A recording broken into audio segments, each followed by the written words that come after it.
Hi, I'm Jackie, and I'm a Misfit. Welcome back to this edition of Meet a Misfit, where we are going to introduce you to our project manager, Simon Kingsley. My name's Simon. I'm a Misfit. I'm actually one of the founding members of Misfits Unified. Originally from Australia, where I had a career in management consulting. So a very, very different world to what I focus on now, which is collective art. Yes. I love collective art because there are so many things all of us can do individually, but there are so many more things we can do together. And as the leader of Misfits Unified, I get so much out of seeing people who haven't done a great deal of art before and a bit nervous and a bit apprehensive. And with the right guidance that we provide, just seeing them break through and create amazing things.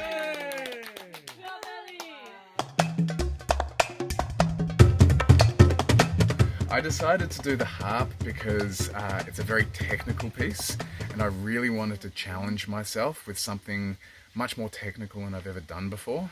So not just getting the shape right and bending all of the metal to the correct shape, but also setting it up so the strings are all lined up and so that it looks like an impressive concert harp. I also enjoy making sculptures by myself, so I have done many individual sculptures.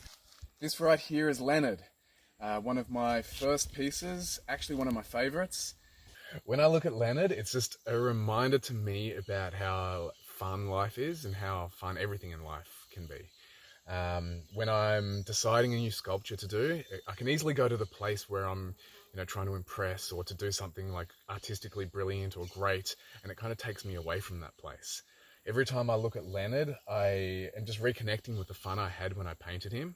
And it's the fun that he transmits as well. Anybody that walks past and sees it, they see something which is clearly fun and just really enjoyable to look at.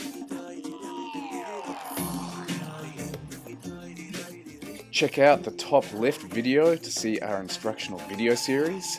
Check out our Umbala documentary by clicking the video to the bottom left. And if you don't want to miss any of our videos, click the little bell next to the subscribe button and then hit all.